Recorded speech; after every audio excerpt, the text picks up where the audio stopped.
Welcome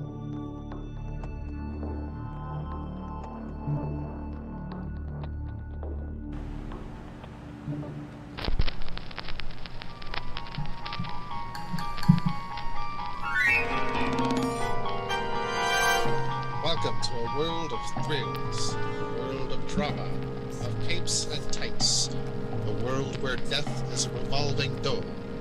Welcome to the Geek Matrix.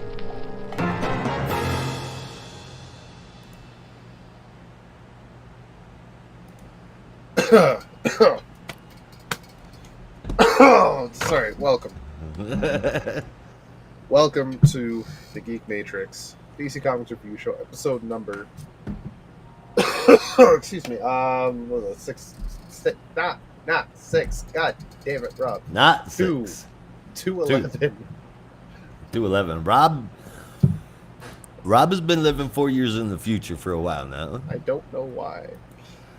He's secretly Booster Gold and he won't tell anybody, which explains why he loves Ted Kord so much. Yeah, that would do it. But yeah, so Josh and I are both sick. Yeah. Brandon's still on his European vacation. I'm just a little bit sick. They put holes in me everywhere. Jesus. I've been... Oh my God. I got the metal nipples. Jesus. I am too hairy to just yank them off, so I have to wait until I have a shower. So, speaking of extra nipples, would you classify yourself as Blade Runner or Mallrats?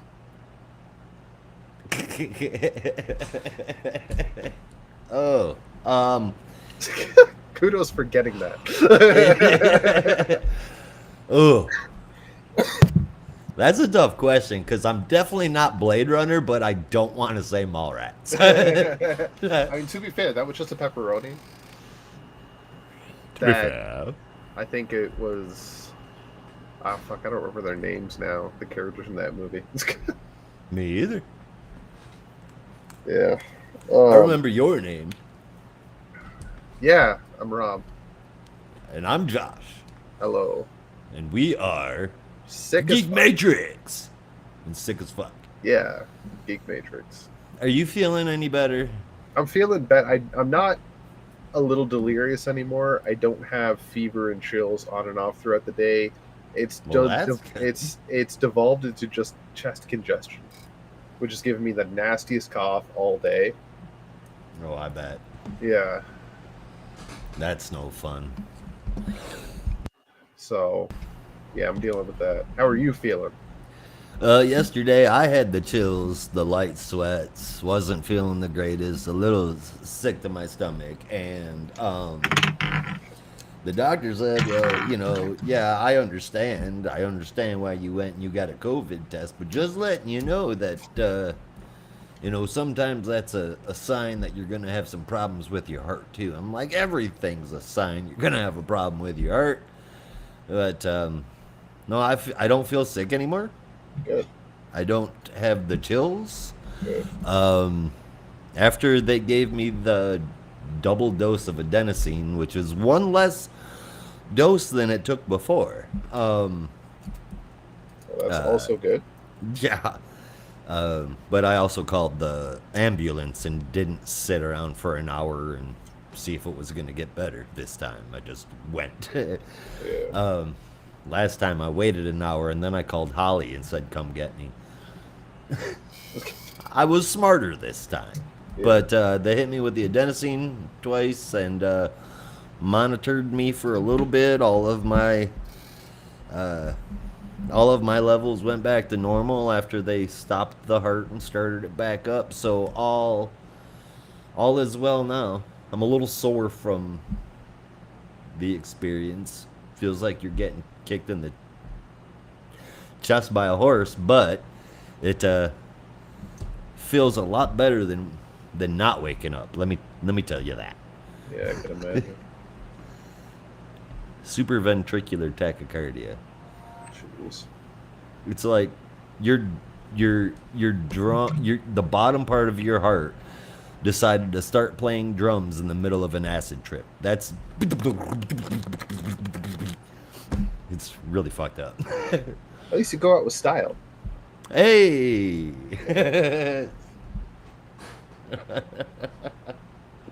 That motherfucker got a drum roll on his way out. Hell yeah. Oh my god, I am totally stealing that now. Holly's gonna hate it, but I think it's hilarious. God, there's no better humor than being able to laugh at the things that make you scared. It's literally the only thing that gets me through my day. Some people call it a coping mechanism. I say it's a coping mechanism that works. It is a coping mechanism that works. Yes. Do I have a morbid sense of humor? Absolutely. But sometimes you need it. I mean, I can't quit smoking no matter what I fucking do. I begged the state to send me more patches. They won't do it. They're like 50 fucking bucks a box here. So I'm not getting any help to quit those. And I can't remember why I started saying that. Oh, health problems. My heart's all fucked up. I forget shit. I fall down. I get lost in my own house. So, yeah. God damn it. I'm not going to get depressed. Fuck that. I'm going to make jokes like I am having a drum roll on my way out. Yeah. Thank you, Detroit. It's the only way to do it. Murray has left the building.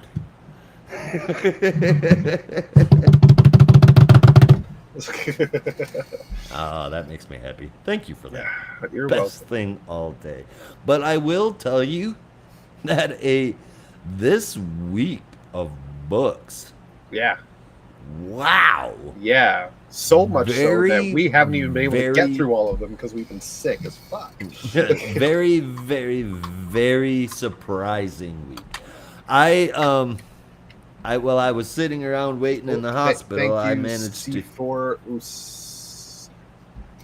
C4 C4 on. Thanks, viewer. Owned for following us. Let me open that up because I always forget to pay attention to the chat.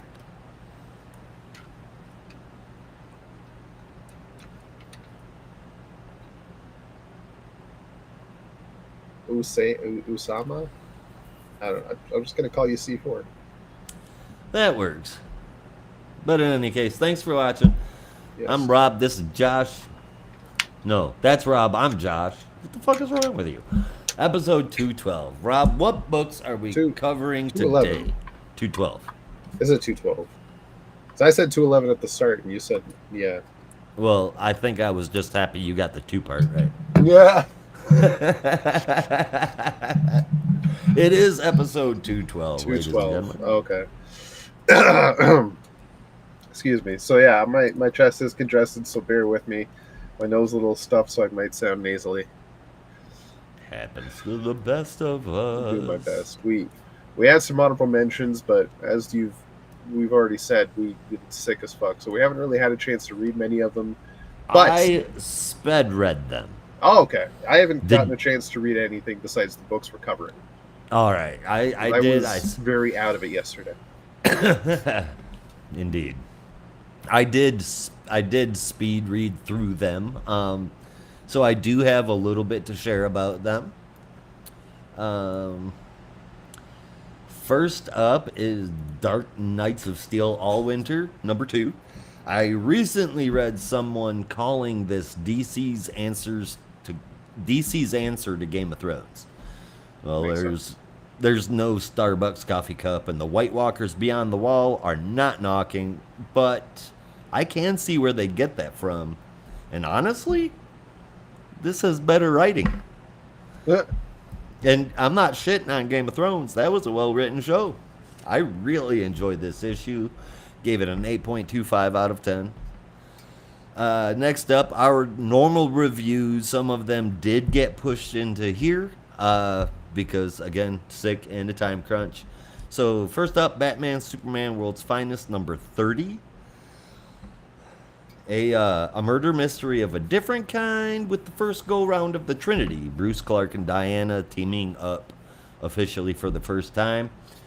Um, Honestly, it might be the best issue written out of all 30. It's nothing groundbreaking, but nothing felt exceptionally weak. Especially if you go in knowing that now it's going to be like a 1 or a 2 off kind of thing, and it's going to move along. That makes it easier to digest. The dialogue, again, it's not the greatest, but it is far better than it has been. This was, dare I say, enjoyable? Got a 7.5 out of 10 for me. Right on. Wonder Woman number 12. This issue, I will not be saying that, though I don't mind her new costume-ish.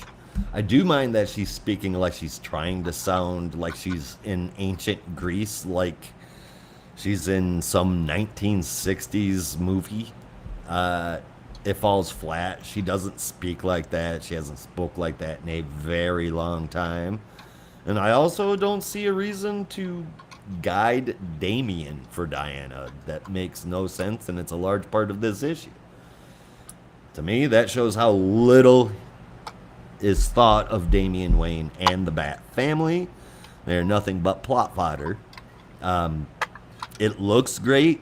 It reads very yucky. 5 out of 10. Yeah. Gotham City Siren. I mean, it's bad, dude. Yeah, I haven't. It's I wasn't bad. Expecting much, but you know how she's talked pretty normal through the previous 11 issues. Now she's kind of now she's speaking like she's trying to fit in on Olympus. But anyway, Gotham City Sirens number 3. This is Gotham City Sirens. It's in the same vein as Howard's Harley and as Punchline, but it's not those books. The plot is, I mean, I don't know, it's shirtless cowboys working with Punchline to take over the world with energy drinks. It doesn't feel like Leah Williams. This feels more like Michael W. Conrad. The art, yeah, that's a slam from me in case you guys don't know. The art is freaking spectacular. I really did enjoy it. Mateo Lally for the win. I don't hate this, but it is not going on the recommended list. 7 out of 10. 6.75 out of 10. Misspoke there. Jenny Sparks number 1. Jeff Spokes. Jeff Spoked. Like all over. His art style is a little, I'm not sure how to describe it. It's like regular modern comics, just it's got this little difference to it, and I can't put my finger on what it is, but it does make me appreciate it for that slight difference. And as far as the story goes, Jenny Sparks number 1 is the absolute best thing that Tom King has ever written in his entire career. Really? Hands down. So because of that achievement and because of Jeff Spokes' art, I'm going to round my score up with a bonus point of 7 out of 10 because damn dude, you can tell he is really trying here. Wow. See, I haven't read it, but I saw an excerpt from the issue earlier today. Yeah. Of just like Captain Atom talking to somebody on a bench. That's the part that I can't fucking stand is that. Yeah, that didn't look great to me. Like the dialogue was really weird and the whole art style change was off key, but like not the art style, but like it didn't feel, Captain Atom looks too fucking skinny. Changing. Yeah. For one, I will give you that. He does look like he's too fucking skinny. The part I'm talking about his costume. Oh. But like I said, I haven't read the story yet, so I don't know if that has anything to do with it. Mm-mm. But from what I understand, he's supposed to be going a little crazy in this. Yeah, he apparently just wants to be a god. He wants his family brought back from the past, and he wants a sandwich. Those are the 3 things that he asks for in the hostage situation that he is taken over. Captain Atom just waking up one day and deciding that he's disappointed with humanity because nobody wants to be a god anymore, but he does, so he's just gonna fuck shit up. Again, I'm not a fan of that. Yeah, I that's kind of dumb. think Captain Atom is an exceptional hero, and there could be a lot done with him. Matter of fact, within the last few weeks, I've actually said that I believe that with the right writer, Captain Atom could be Superman's analog in the Justice League. This here, working with what they've got, even with the complaints I've shared, it really is King's best work. Now, would you call this character assassination for Captain Atom? Yes. Okay, so that's not great going into the new Justice League book coming in a couple of months, featuring Captain Atom on the team. That's now one thing that you have to remember about books that Tom King writes is that he doesn't give a fuck what anyone else is doing. No. Period. He's like, this is my world. I'm the name brand. You guys can get around it or fuck off. That's the way his books are. I'm not saying that's his attitude. From it's what out of I understand, continuity. he's a nice guy. It's out of continuity. I just feel like it's going to put the perception of who Captain Atom is skewed in people's minds, right? That's the thing. Agreed. I don't think it was the greatest time to release it, and honestly, writing off of the success of the Outsiders, bringing in the Century Babies, bringing out a character from that, I mean, I feel like it's a little cheap, but I don't want to sit here and shit all over Tom King. Yeah. I am giving him, believe it or not, I am giving him his due in seeing that this is easily the best comic book writing effort I've ever seen him do. He really did try to get to the spirit of Jenny Sparks here. At least it felt like it in this issue. I really wish Brandon was here for this. Oh, so do I. So do I. Because he would either be flabbergasted or saying that I don't like it enough. Well, either way, it would be thrilled about very... the fact that Jenny Sparks' book was even coming out to begin with. Yeah, because she's dead. Or was gone. She's the spirit of the 20th century. She's gone. This is the 21st century. Right. Doesn't make any sense. So, but does it take place modern day or does it take place in the past? Modern day. Okay. So I was reading a theory online as well that said with this change of pace from Captain Atom, it could be like a shadow tease of this is how he would become Monarch before they decided to retcon it to Hank Hall. Hey, do not say that name again. 0 Hour's 30th anniversary is this year. I know, and I'm not going to lie. I'm going to read the shit out of it. Oh, me too.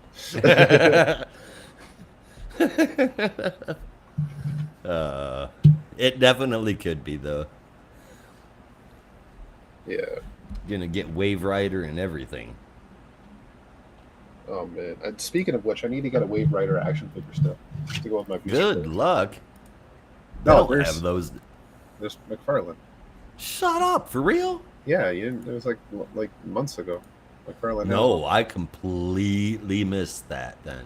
I don't remember what wave it came out in, but it's been out for a while.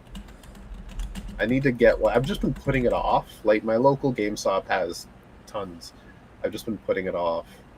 I need to get one to go with my Booster Gold.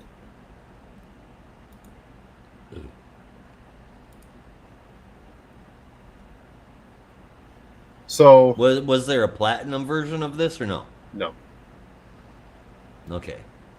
The accessory, the extra flames look cool as shit. Yeah, they're honestly just recolors of the Flame Fist that come with the Green Lanterns. Are they? Yeah. I mean, they're cool. They're cool, but that body sculpt looks similar too. I think it's like the head sculpt might be similar to Firestorm. The body sculpt, I think, is just kind of generic. It might be that I'm seeing the thicker gauntlets and the thicker boots and the color scheme, and you know what it is. I don't think it's a recolor. I think all I'm doing is looking at this and seeing Deathstroke, like from the shoulders down. You know, the color scheme, the carbon fiber kind of stuff. I think that's all that is. Yeah. It looks good. It looks good. Mm-hmm. I like it. Yeah. So I'm gonna see if I can get one eventually. Right now, I'm happy with my Optimus Prime. I see one on eBay with 0 bids. 100% positive rating, $10. Damn. See, that's how much it's wanted. Right? That's why they're like a dime a dozen. You could probably go to Ollie's and find one for $5. If I go back over to the rest of it, the cheapest one, oh nope, there's one for 27. Yeah. It seems like the most requested price is between $29 and $32. Which I think is like MSRP down there. Maybe a little higher. People trying to make more money off their, like, get some kind of return. Yeah, a few bucks off of it. That's the guys that buy the 6-pack to resell, and those guys are jerks. Yeah. Just want to put that out there. Personal opinion on the collecting front. But it's not just a personal opinion. It's a general opinion with collectors that scalpers are assholes. Yep. I forgot to change the damn covers again, so let me run through real quick and show those to you. Batman, Superman, World Finest, number 30. Wonder Woman, cover. Number 12. Agreed. Yeah. Gotham City Sirens, number 3. Nice. And Jenny Sparks, number 1. Which is a pretty cool cover, I'm not going to lie. Oh, yeah. I'm pretty impressed with all of the covers so far. Yeah. So also out this week is a book we've all been long waiting for. Shit. Let me just pull up the whole fucking title here. It is... Give me a second, because I can't remember the subtitle. Wolverine Revenge. From Jonathan Hickman and Greg Capullo. That came out today? Yeah. Well, yesterday. Yeah. Yes. This week. Yeah. 5-issue limited series, but you know how much around here we love Hickman and Capullo. And the fact that they're together. Yeah, dude. That's awesome. Let's see if I can find the full credits, because there's a couple other names here we like. FCL Placencia is on colors. I don't know if you know Tim Townsend on inks. Usually really good with Capullo. The name doesn't sound familiar. I am adding that to my League of Comic Geeks pull list. Yep. So I can send it on over. God damn, does it look good. And he's drawing like animated series Wolverine costume. Sick. With the thick shoulder pads, no sleeves. I'm looking at it right now. The blue trunks. It looks so fucking good. Oh, and there's a fucking red band version too. There's a red band version? Damn. Yep. Oh, guess which one I'm getting. Oh, hell yeah.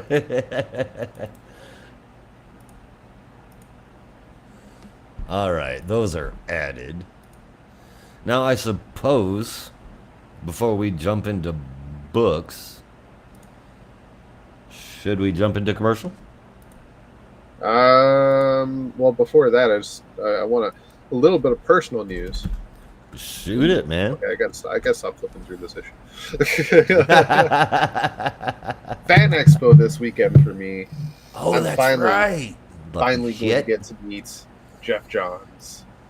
I'm happy for you, dude. I'm so happy. Legit. And Pete Tomasi. They're both going to be there. Oh, that's right. There was somebody else. I had a trifecta. It was Brad Meltzer, right? Brad Meltzer, but he unfortunately has canceled. Oh, boo. Yeah. I was going to get Tornado's Path signed. You're going to get what signed? No, I was debating if I wanted to get Tornado's Path signed or the Lightning Saga.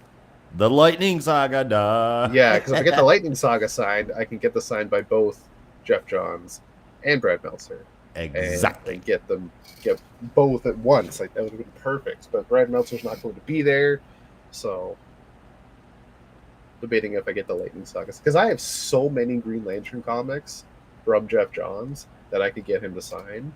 But like at the end of the day, I think it would be kind of uber dope to just say, "Hey, here's the Lightning Saga." I was really hoping Brad Meltz would be here too, but it's like, just do it.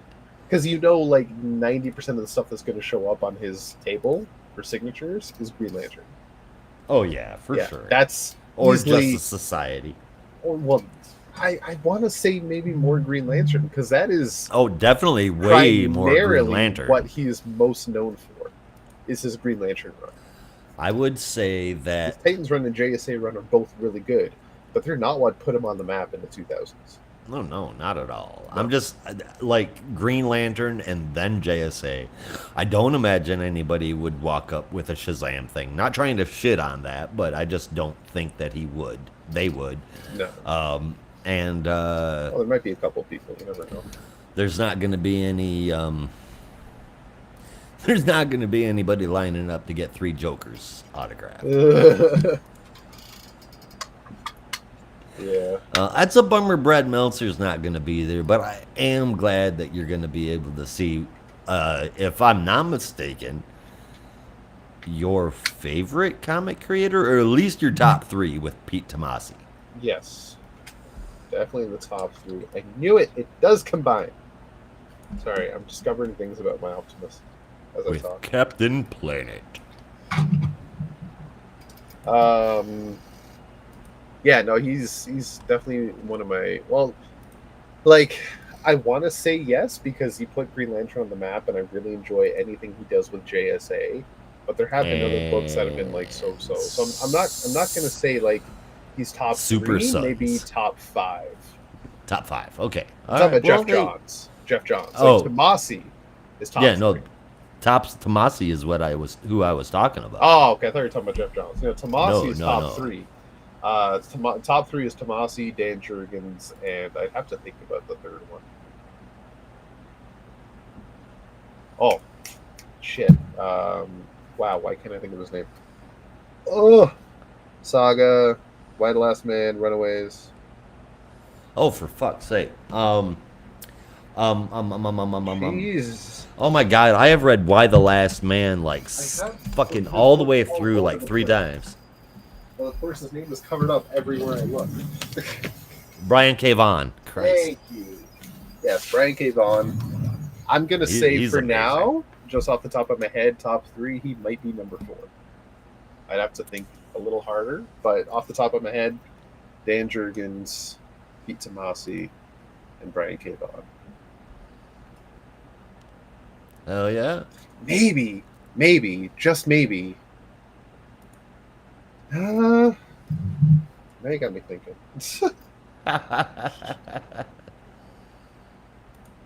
What are you gonna do? Just maybe. Man, there is a whole slew of new Marvel books coming out. Just maybe Dwayne McDuffie. What the? Dwayne McDuffie? Yeah. Not a bad choice. Most people might not realize it, but if you grew up in the 90s, Dwayne McDuffie was a big part of your childhood. Absolutely, and you know how I know Justice League, Static Shock, Milestone Comics. The dude's name just resonates like super familiarity, but the only thing I can associate him with, for whatever reason, is Milestone. And damn, he's just good, man. He is. He was very, very good. Yeah. Right. So you were saying about Marvel.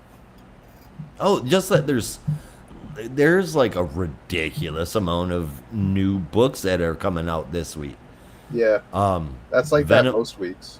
Venom War Carnage #1, Daredevil Woman Without Fear #2.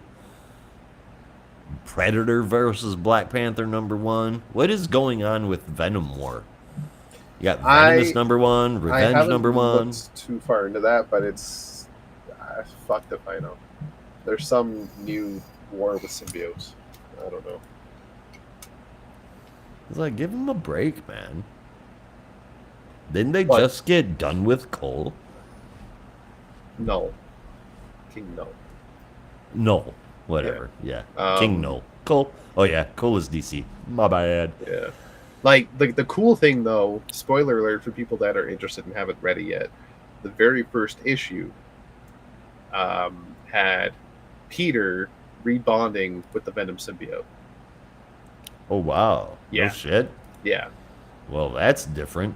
And it was I forgot I posted the other day because I said, why is this so erotic?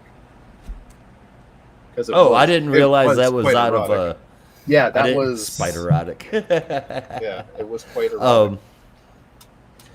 I didn't realize that was a new page. I just thought maybe it was from someplace else. That had come out like a couple weeks prior to me posting it.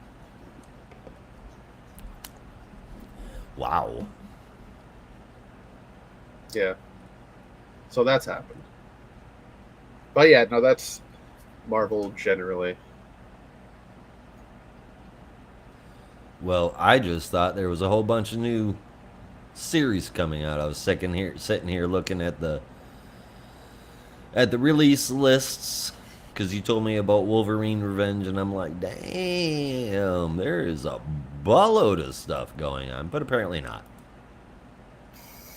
Do they just like to throw like shit at the wall? 30? Yeah. Just shit at the wall. Okay. Like we're gonna put out as much as possible and hope somebody buys as much as they can. I think with Disney and whatnot, they just have a whole bunch of money to spare, so they're just like, you got a book? Very Here. True. Here's money. Write it. Very true. It's not like they put out schlock all the fucking time. Don't get me wrong. It really depends on your perspective, but like they try to cover a lot of bases, right? Where DC has kind of pared down a lot, cut costs, mostly because of Warner Brothers, but also because for whatever reason they just don't have people want to write the books, and they decided Batman for the longest time was the bestseller, so 60% of their books had to be Batman. For a very long time. Marvel instead decided to broaden their horizons and release as many character-driven books as possible. Don't have too many books featuring one character. You have Avengers for your team up, but then like Captain America's going to have a book or two. Iron Man's got a book. Thor, Hulk, fucking Darkhawk. Let's give Ant-Man a miniseries. Wasp have a miniseries. Hawkeye's got a miniseries. Spider-Man, Daredevil, X-Men, Wolverine. Fucking Phoenix has her own series now. Like, everybody's getting a book. And it's like, how many books for Power Pack have there been? And how many people love Power Pack? I don't know. I mean, Power Pack is good, don't get me wrong, but I'm surprised that they have the staying power they do, considering every other young team has kind of disappeared. Isn't there... Nah, I'm probably wrong, but isn't there like a new Avengers Academy shit thing coming out? It's been on and off. There was an Avengers Academy for a while. I think they did it twice. I don't know if there's another one. I could have just been reading other shit. I've been putting together comic book lists on the old Kindle there for the kids because he is my youngest. He's autistic, and I homeschool him because the school near us are literally a bunch of backwood assholes. Anyway, he got tired of of me having him read third grade level books and the beginning of chapter books, and he's like literally blowing through the things, and I'm like, yeah, right, dude, there's no way you are reading through that big of a book in one sitting. And then he gave me the summary of everything that happened. Yeah, I had read the book. I know he's not lying, so I'm hooking him up with a buttload of age appropriate comic books. And they absolutely love Spider-Man. Right. So I have been digging through and trying I want to get them Spider-Ham and Spider-Punk and Spider-Boy comics. Oh, you should dig up some of the old mini Marvels. That, when I was a kid, that was my jam. I loved mini Marvels. Mini Marvels. Yeah. Okay. I had a giant size mini Marvels that came with me everywhere. Mini Marvels comic. Yeah, I will. Oh, it's I see it. yeah, it's like all the Marvel heroes, but as kids, and them doing adventures as children. It Think Muppet Babies, but a little older. Wow, hardcover. Yeah, it was so much fun. For 1, 2, 3, 4, 5, 6 books. Nick Fury, Hulk, Captain, Spider-Man, Millie the Model, whoever that is, and the Mighty Thor. It's $18. Damn. That's what I'm saying. Still no idea who Millie the Marvel is, or the Millie the Model, but it don't matter. Anyway, I am definitely getting that for him. I'm trying to remember the name of the artist and writer, writer artist. Does it say there? I know it if I've heard it. Scroll down. It's Scott something. Mark Evanier. Oh no, hold on. He wrote the 7th book. Okay. Which was not a part of it originally. Publisher, language. Okay, the only author I see there is him listed, but again, it's Amazon. It's Chris Giarrusso. Okay. Yeah, so Mark Sumerak, Chris Giarrusso was the one that created the whole thing. Uh-huh. So I guess I had other writers later on, but that art style that you see on the cover is all of Chris Giarrusso. Gotcha. It does say Evanier wrote the 7th book. It doesn't say he wrote all of them. It just doesn't list anybody else because, Amazon's really good about details. Yeah. But, I just closed it again. Why did I do that? Add to list. There we go. All right. So yeah, anything Miles Morales, anything Spider-Verse. I got him a bunch of stuff, and hopefully they get into it. When he said he wanted to read comic books, I was like, anything, just tell me what you want. I will get it for you.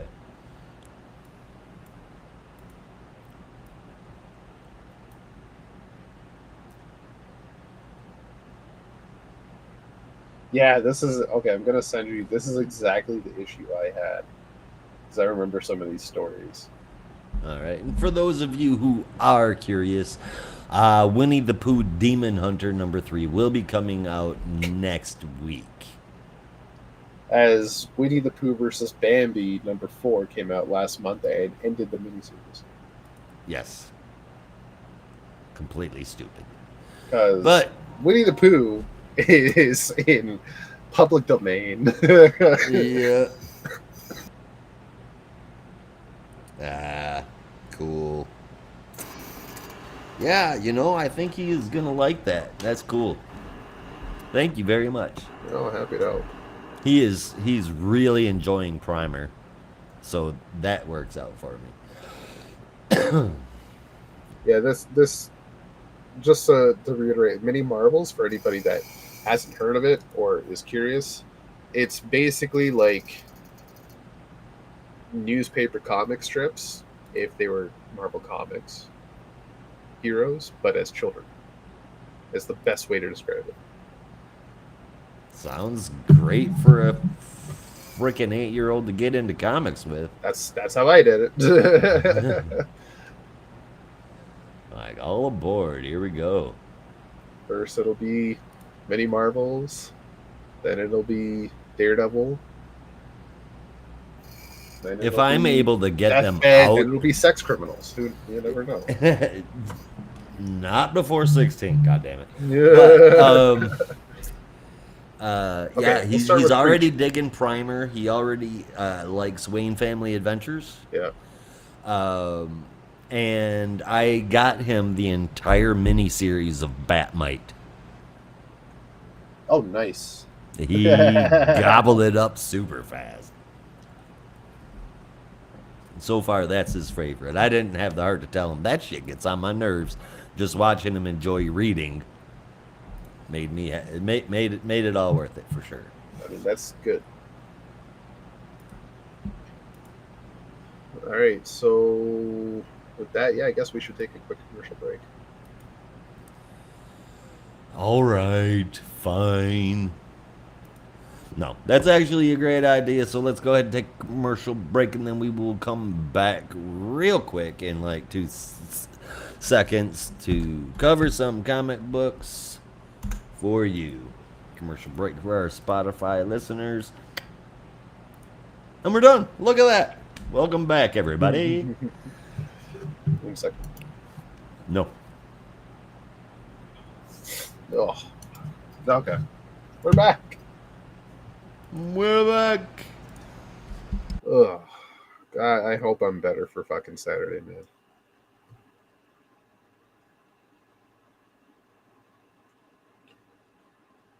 You've muted yourself somehow. Uh-oh. I said, oh, if not, just fake it. And then I accidentally closed down my covers.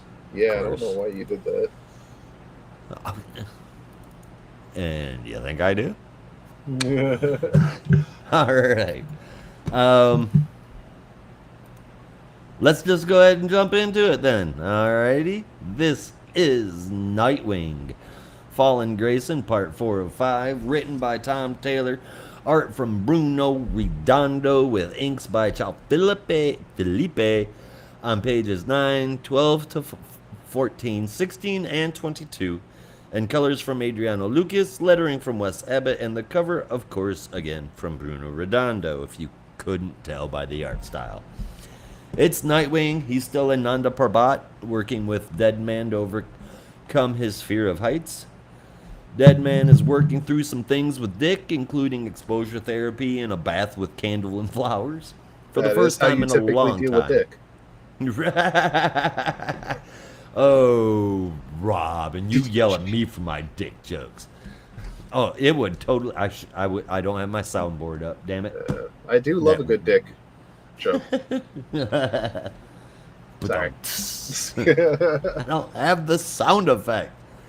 Quit being funny. The day I'm just zinging left, right, and center. You really are. But, so Dick is floating in some bathwater for the first time in a long time. He's had a chance to just stop and think. He remembers Bruce saying that it must have been poison that affected him somehow because there's no other way he could have been affected. And that is when, after being able to slow down and listen to himself, he's able to remember that when they helped Double Dare, Shelton Lyle, a.k.a. Heartless, gave him a glass of water to drink. And he did. That's how he got poisoned, and that's why Babs yelled at him for it. While Bruce is out being Nightwing 2 with Oracle's help, Dick is still being pushed to conquer his fear. Deadman goes extreme with the exposure therapy and drops Dick off on the side of a very sheer mountain, telling him that the only way down is to fall. He's on the ledge for 24 hours before Deadman returns. When he does, Dick has figured out some other things as well via memories, and after Deadman says he can help more, Dick says, "Thank you, but now I'm ready to fall." And that he does. We get to see Nightwing crashing to the ground again, but in a good way.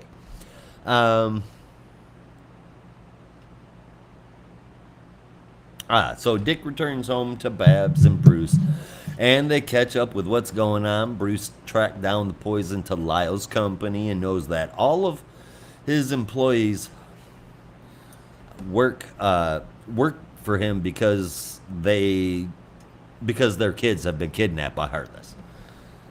Bruce is going to start looking into all of the properties owned by Heartless, while Dick is going to go see his sister, the mayor, about all that is going on. He gets there, and Heartless's henchmen and Tony Zuko, god dang it, are there beating the hell out of everybody with a gun out, killing others. Nightwing goes in, and the bad guys run. Dick catches Zuko, who was on the phone with Heartless as he ran, and drops the bombshell. That bombshell being what he remembered on the ledge of that mountain Dead Man put him on.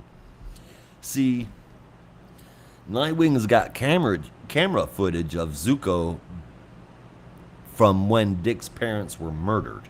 But that's not the bombshell. The bombshell is that was the very first night that Dick was not the one to go first. Zuko wasn't trying to kill his parents. Zuko was trying to kill him some Dick Grayson. Heartless, while all of that, remember Zuko was on the phone with Heartless as he started running away.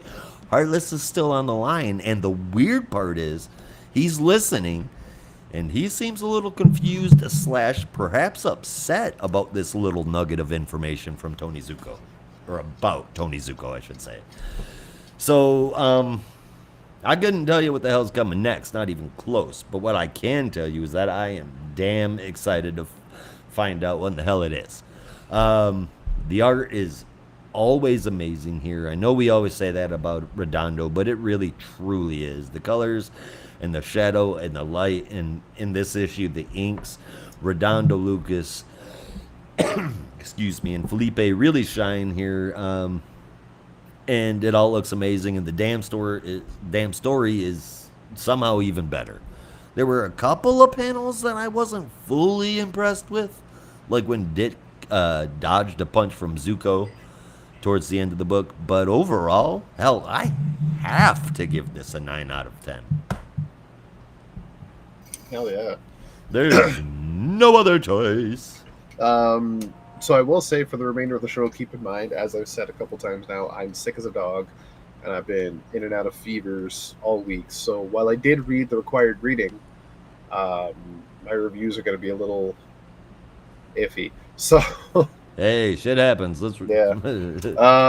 This issue, though, from what I can remember anyway, it was great interactions with Dick and Boston. A lot of fun there. I love that kind of relationship between them, because it's not a relationship you ever really think about off the top of your head, but when you see it, you're like, that makes perfect fucking sense, right? And I love seeing those two together. What? I forgot to start sharing my damn screen again. Whoopsie. Oh, with the cover, yeah. Yeah. There we go. There was Nightwing. Fallen Grace in part 4 or 5. Yeah, that also great fucking cover. Knowing now that Bruce is filling in as Nightwing. Right? It's Nightwing with bad ears. Come on now. But and a lot thicker than he used to be. But, oh yeah. Yeah, somehow that spandex ain't fucking tearing yet. Nope. Which would have been fucking great.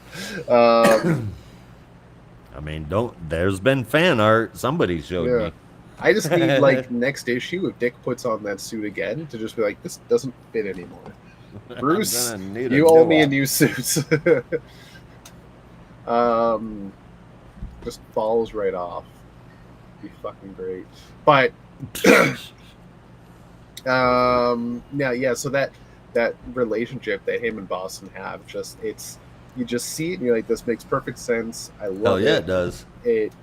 It's not a part of their history that even really needs to be talked about a lot or shown completely. But if it does get shown, that's great. It's just like, you get it. Like, there's no explanation necessary to know that Boston and Dick know each other. Boil it down to brass tacks, the very, very, very basics of their personality. They're going to help out friends in any way they can, as hard as they can, just because they're a friend. That's Boston and Dick. Yeah. Boston and Dick also don't give a shit about fear. Boston and Dick also former acrobats, and of course they would. Let's be honest, each other in their past. Smug. Oh, Boston for sure. And Dick is very confident in his abilities. Yeah, he but doesn't often come across as egotistical. That's why I use the word smug. Boston is egotistical. Difference between confidence and smug, though. I don't see Dick as smug, where he is very confident. Oh yeah, like he won't. Rub you don't it in see your Dick face. as smug. He is famous for whipping while kicking your ass. So is Peter. Would you call him smug? Peter Parker? Yes. Smug. Yes. Yes. What the fuck? Yes. No. That's exorbitant confidence. Again, not massive ego like Boston or like Batman. Yeah. But yeah, they're a little. They got a little cocky swagger to them. A little bit, but I wouldn't call it smugness. If anything, I'd say he's shit. What's the opposite Of smug? Yeah. Not smug? No, there's a certain word. Oh my god. I have no idea. Fuck. I'm sure somebody out there knows what I'm talking about. But whatever. That's besides the point. My point was mostly that they would know each other from their past. Yes. That Dick and Bus would know each other from Dick's childhood. That they ran into each other at Haley's Circus, and I love that. And that Boston is more than willing and able to help Dick the same way he did as a kid and help him overcome this fear. And while it wasn't 100% Boston that did it, I don't think Dick would have been able to do it without going to Nanda Parbat and working with Boston in the first place. So it doesn't come across that way, does it? No. It's like he needed him. Exactly. He needed that extra help, that extra push to just come to terms with what he needed to come to terms with. But jumping forward to the end now, that kind of twist reveal / retcon that Dick was the one that was always supposed to be shot. Yeah. Didn't see that coming. No. I'm curious how that's going to play out. That's what I'm saying. That is the thing where I'm apprehensive to call a retcon unless there was a story out there somewhere that specifically detailed that John and Mary were to be assassinated. But yeah, I personally don't know if there was. Right? There's all kinds of different tellings of the origin. Yeah. But so it could be it could honestly just be considered a retcon right now. But I don't think it's that bad. We'll see. I think there's a difference between flat out change. Like, I would say that a retcon would be closer to Dick was never an acrobat until his parents died. And then he was inspired to do it in tribute of them. I think this is more along the lines of just adding details we didn't know before. Well, that's what I'm saying. Like, if it's not a retcon, then it's that, right? It's just adding a new detail to something. But if it is changing something that's already been established, then that's a retcon, right? So that's, if there was a story where it specifically stated that John and Mary were the ones intended to be assassinated, then it would be considered a retcon. But if it was always just said that John and Mary were shot by Tony Zuko or assassinated by somebody hired by Tony Zuko, but it was never stated that they were the ones he was after, then it's not really a retcon, right? That's the difference. Right. We just know that John and Mary were shot, but this could just be like adding to the backstory, which is cool. But that's also why I wish Brandon was here, because he would know right away if that was the thing. Not only is he the librarian, but he's a huge Nightwing fan, so he would know for sure. But all in all, I am going to give the art, again, fantastic. I can't stop without talking about Redondo's art. I've been saying it this whole time. If anything, like, I'm sad that next issue is the last issue for this team. I'm more sad that Redondo was going to be leaving the book. As much as I was enjoying Tom Taylor's run, as long as the Heartless story is, he's got away with words with Dick Grayson, and some awesome stories he's had, some awesome issues between him and Redondo. But I'm more sad Redondo is leaving, because Redondo has drawn some amazing stuff. He really has, and he's had a chance to do some rather experimental things. Oh God, Nightwing. Yeah. And I think Nightwing is kind of the only book he would have been able to do those things with successfully and have it come across as it was intended and received as well as it was. Yeah. Like the issue where we had everything was one. Yeah, that single panel issue. Yeah, it was an entire issue that was just a single panel. And then the other one, which was super impressive, was when we got to see through Dick's eyes. Yeah, the first perspective issue. that was really, really cool. So yes, I am gonna miss Redondo. I am also gonna miss Taylor. I know that he got a lot of flack for the slow moving story, but as far as I'm concerned, he's shown it over and over again in the decade plus that I've been reading him. Um, Feels like that long anyway. He is the king of the slow burn, and he is fantastic at. It's a slower story, but you're going to get beat drop after beat drop after beat drop after beat drop before everything gets wrapped up in a nice, tidy little bow. Exactly. It can go on for 112, 117 issues, and he is never going to. You can bet he's just not going to leave any string untied. He's just No. not going to. And I will always have mad respect for that dude. It's gonna suck.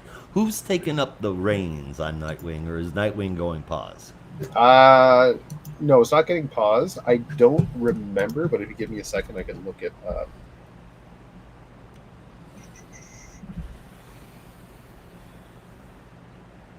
Let's see. League of Comic Geeks has it listed as right, Dan Waters and Dexter Soy.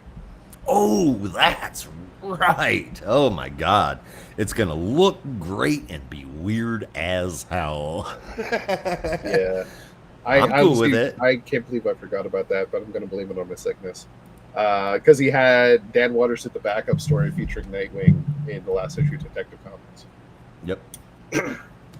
Which was like his preview to his own series, his run on Nightwing, and it looks really fucking good. Like that backup with Dick was actually really cool. So I'm looking Gray forward Sun? to that. I don't know if that's what it was. The one with Azrael and Cass. Okay, no, Yeah. then it wasn't that one. I thought he wrote the Gray Sun. Matter of fact, I'm almost positive he wrote that backup too, and I was worried that that's the one you were telling me about. No. Like it was going to be some alternate. All right, that's good. Oh that's yeah, I good know stuff. which one you mean. He could have wrote that one too, but no, this one was like a precursor to his solo run, his run on the actual Nightwing book, and it had to do with the story in Detective at the time, whereas Dick and Azrael and Cass getting together to help fight the forces of that family. I remember. Yeah. Now. Bonk. Bonk is what it was called, because he bonked Azrael on the head twice. That was fun. Which was funny. Score, though, I will give it a 8.75 out of 10. Ooh, nice. 9. Fuck it, 9. Well, even I nicer. changed my mind. I'm not going to be so serious. Why so serious? Just Would be a great transition if we were moving into Batman, but we are not moving into Batman. Moving into something a little more red and blue. Yes, we are, and that is Superman number 17. Tie into absolute. Tricked ya. He's not red and blue. He's black and silver. You say that, but the first page, he's in red and blue. So go fuck yourself. Whose egg is on whose face now? Yeah. Josh. Damn it, you got me. Yeah, so this is an Absolute Power tie-in. I believe it's the second tie-in in the Superman run. We open with a flashback to Smallville in the days of Superboy, where Cal is going up against a kid called Kid Warlock. In the early days of Clark being Superboy, he discovers his major weakness to magic. And keep in mind, even though that's a one-page panel, it does come up later. So then we jump back to the present. Clark and Zatanna have entered the Justice League Dark headquarters to make their way to some place to help both of them regain some power. And along the way, Clark not only deals with his inner demons of having to have fought his son back at the Fortress of Solitude, as we saw in Absolute Power number 2, after Waller had taken him over and turned him into a cyborg. But also dealing with having visions of all his past moments with magic, his past run-ins, and remembering all these times that he has fought and failed against magic, or times he has potentially won. But this all coming back to him as flashback memories. As Zatanna reveals that is just a side effect of the dark roads, as it must know that they are coming, looking for them, and it's reaching out. Meanwhile, Lois is still in her own Lex-built supersuit and is flying to Lena Luthor's apartment. I'm assuming it's Lena Luthor and not some other Lena. Yeah. I just say Lena. Which Lena? Who knows? I'm assuming the daughter, not the sister, not the mother.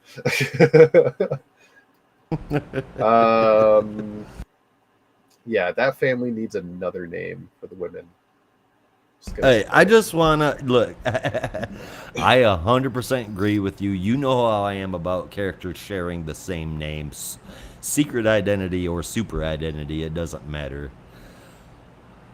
That said, I did, through a conversation I had yesterday, I remembered that George Foreman, former world famous boxer and grill hawker, it's a grill master as well. He has 7 kids, boys and girls, and they are all named George. You're joking. Nope. Even the girls. Georgia? Nope. Georgette? Nope. Jorge? Nope. Just George. So that's what happens when you have grease flow directly in your mouth. That's one of my favorite jokes from the boxing episode of Futurama. Which I have actually started watching. Futurama? Yep. The new episodes or from the beginning? From the beginning. I've never seen it. What? Yep. All these times, Brandon and I have raved about Futurama, and you never thought to mention that you've never watched it. Nope. And yet you rag on the both of us when we haven't seen certain things. I don't know what you're talking about. I mean, this is, and I'm not spitballing here. I'm not beating around the bush. This is, and I'm not even going to say arguably. If somebody wants to argue, they're just going to tell you you're fucking wrong. The best adult animated series ever made. Oh, I mean, I haven't seen enough of to go off of that, but I mean, I love a lot of adult animation. So I'll have to watch a lot more in order before I can form that opinion. It takes a while to get into it, but like, it's got obviously some comedy. It's got subtle jokes. It's got science jokes. It's got math jokes. It's got jokes that if you blink, you'll miss it. It's jokes if you get it, you get it. And it also has emotional moments. It's got this romance. It's got its action. It's got its suspense. And it even has a couple of moments in some episodes that will make you cry your fucking eyes out. And because this is your first time watching it, I ain't even going to fucking tell you, because you're just going to have to find them out for yourself. That's fair enough. There's one at least in the first 2 seasons. I don't remember which one specifically. I think it's the first, but it's somewhere in the first 2 seasons. You will fucking cry. Okay. Yeah. Well, I'll let you know how that works out. All right. And if you don't, Holly will. Holly has seen it. One in the 4th season that will make you cry, and you got to tell me when you get there. All right, will do. Holly has seen it, and she finally has decided that we're going to watch that. It's one of our go to bed shows now. Yeah. You got to watch at least one episode before I turn on Expedition X. Wow, that's my bedtime show. Fair enough. How far into it are you now? Futurama? Yeah. We just started it. I want to say 7 or 8 issues. Episodes, whatever. Yeah. Fair enough. I will say this, like, Ange and I started it a couple of years ago as well, because she never seen it, and I never saw most of the newer episodes when I went to Comedy Central. So we started from the beginning, and when we got to the episode in season 4, that will make you cry. I told her that from the beginning. Just warning you now, by the end of this episode, you will be bawling your eyes out. She's like, okay. Right? And then we get to, it's literally, I will tell you right now, it literally in the last minute of the episode tugs at your heart so fucking much. And I can tell you what happens, I can warn you about it, it doesn't matter. You will still cry.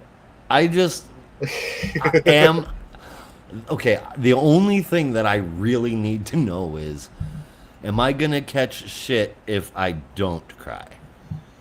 Maybe. Okay, just want to know. I mean, you know that comic books have brought me to tears. Yes. Very, very, very rarely. Yeah. The big two being Damien's death, and the 2 issues after that. 3 issues after that, watching Batman lose his fucking mind after losing his kid. I gotta get Tomasi to sign Batman and Robin number 18. That's one of my all-time favorite issues. But good call. And then the second one was Tap Tap Tap. Yes, I knew. And yeah, I remember. I sat there and flipped through that book, and I had tears rolling down my eyes while I was flipping through it. That was a hard issue, hard story. That was a hard story. Yeah. Okay, so I'll ask you this: how do you feel about dogs? So know how you feel about cats. Cats fucking suck. But dogs are great as long as the person is taking care of them and they are a responsible pet owner and bathe them and feed them and keep them up on their meds. Dogs are awesome. Okay. So yeah, you will fucking bawl. Okay. But I warned Ange going into the episode, this is gonna make you cry by the end of the episode, so you're already crying. I haven't even fucking told you. Oh, think. Whenever I think about Tap Tap Tap. Those Batman issues, it fucking gets me. Yeah. It's like as a dad to many kids and someone who has raised many, many more. 11 altogether. Yeah. The thought of losing a kid is the most devastating thing. And I feel like I've never seen real emotion captured in a comic book like that before. Yeah. Never. It was amazing. That isn't. I somehow got us way the fuck off course. Yeah. My bad. The point I'm trying to make is we get to the last minute and we get to the end of the episode and the credits start. And I look at my wife and she's just straight up ugly crying like I've never seen before. Like that, you will fall to pieces. All right. People that watch that show know what I'm talking about. Everybody knows that episode. It gets brought up in Reddit threads every so often. Right? And people just know. Fair enough. Yeah. It is maybe the most famous episode of the entire series. But that's besides the point. Lena, her apartment. Yes, Lena and her apartment. Lois, Jimmy, Shaban, Lena, and Luthor, Lex, are all there. And what the fuck were they? Yeah, sorry. This is where I spaced out on this issue. Because again, I was having a fever. Like, what the fuck were they talking about? I think they were just talking about stuff going on with Waller. With Waller and how, like, basically nobody knows that Luthor's memory is gone except for the people in the room. Yeah, but then Mercy shows up and she fills Lois in on what's happened with Clark, but also is finally finding out that Lex's memory has been erased. And if I remember right, that's the last we see of them in the issue. Then we jump back to Clark and Satana, who have entered domain of Swamp Thing within the Justice League Dark home base. An avenue that Swamp Thing would use for his access to the Parliament of Trees and to get in and out of the base rather quickly. But as they stumble upon them, they discover that Waller's goons are in there, burning it to the ground. Clark does what he can to kind of fight them, but Zatanna convinces him there's too many. They have no abilities. They need to run and get to where they need to get before it's too late. And as they find the one tree left unburned, but is currently afire, ablaze rather, is the one they need. And as Zatanna reaches her arm into a hole in the tree, she pulls out a book titled The Oblivion Bar, written by the Queen of Fables, which is a book that Zatanna asked the Queen to write for a specific reason as a backdoor entrance into the Oblivion Bar if ever there was a need. So she begins to read the book, and her and Clark get pulled inside as the book then gets burnt to a crisp. But the magic was able to work, and they arrive at the Oblivion Bar, where they meet all sorts of magic users, where Clark then does his Boy Scout routine and starts yelling at everybody, saying, like, you're all cowards. I don't care. I don't know the ways of magic or your world, but there's a war going on. I don't care that you had your ability still. We need your help. But then he is approached by none other than Kid Warlock, who is now all grown up and still goes by Kid because branding is important. I did like that part. Yeah, that was good. So they get into a little skirmish, but Clark is able to, without any use of his powers, just using his own hand-to-hand combat as taught to him by Batman, is able to put him down, and then turns to the rest of the bar and says that the next words I hear better be, "I can help." Well, and then someone across the bar, up the stairs, goes, "I can help." And then as Zatanna and Clark approach, they see, as they are looking for the map of Mordru, this person has it in their possession. And it can be theirs as long as they can make a deal with none other than Neron, the devil himself. Bum, bum, bum. Bum, bum, bum. Anyway, also there was another stage magician, potential magic user named Adam Aisford, who I forgot to look up. Do you know who he is? I have not. I did not look it up. Usually I would. It might be new. Almost died, so I didn't have time. That's true. That's fair. But no, the name does not ring a bell to me. This is his first appearance. Okay. Yeah. Okay, so Joshua Williamson creation. We'll see if he's important. Because this guy is just a stage magician, but a huge fan of Zatanna, and also warns them that they need to get out of there because the people inside are hoping to not be involved. So, but that's when Clark steps up and starts yelling at people. So this issue, very simple, very down to earth, so to speak, being a book about magic and all. It's hard to really talk about this issue because there's not really too much that happened to progress anything. It was really just part 2 of a question mark part amount of story. But didn't feel like a lot of plot progression. It was really just an alleyway to get to Neron, where the next major plot point happens. We get some interesting character moments, but that was basically it. It was a very, very, very tame issue, I'd say. It's not much to really talk about. I don't know, like, what can you bring up apart from the amazing art and Neron, right? So I didn't hate it. It's just like I don't really know what to talk about. Clark has a history with magic. We all know that. He didn't really have to face it too much, surprisingly.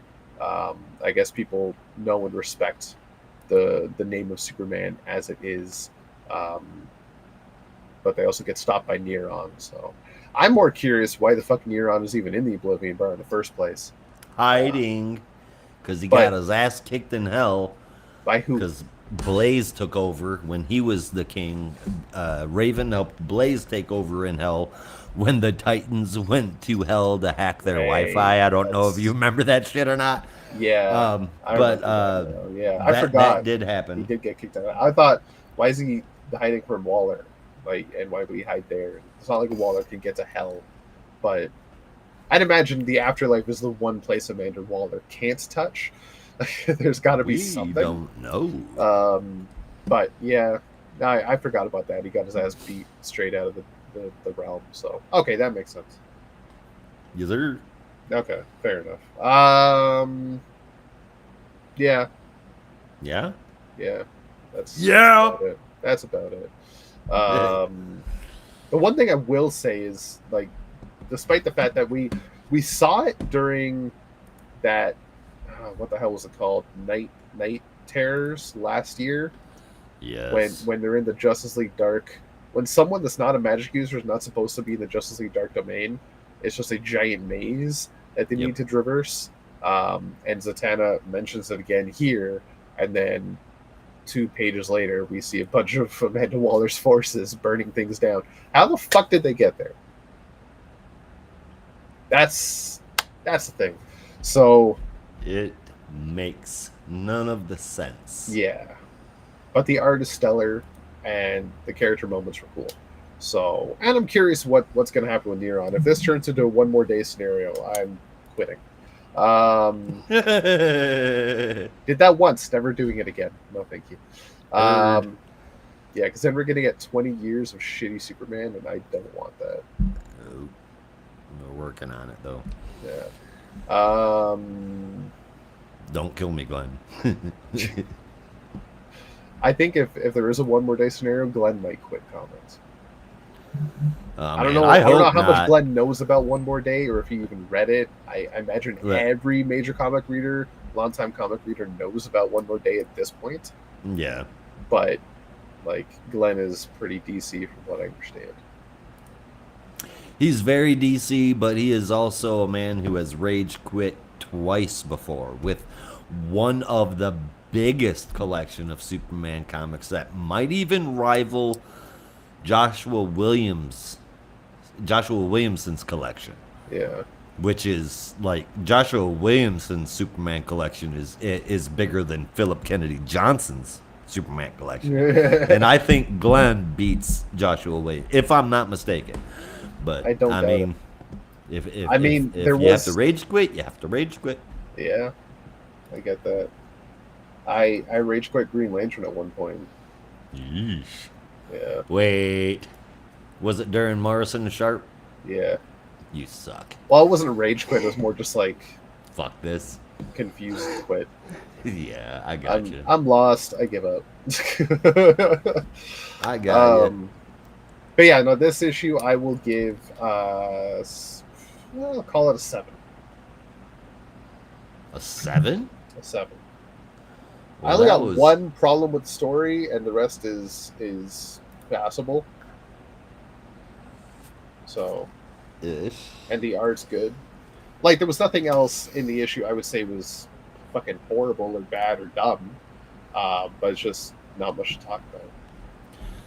Alrighty then. Well, like Rob said, it is a super fast story where, because something involving his kid, he threw out all of his Superman and started asking questions with fists first. This isn't Superman in any way, shape, or form. Well, that's not true, dude, because it definitely is shape and form. We're in a comic book, and it's drawn really well. But Superman's had his family threatened before. He's had his kids messed with before. Seeing him had one of his kids forcibly taken from him and turned against him. He's had a kid forcibly taken from him and forced to live in a goddamn volcano for 1,000 years. That wasn't forcibly. He let him go, and he had no clue that the volcano happened. That was Jor-El's fault. And even more so, that was Bendis' fault. Well, funny you mentioned that.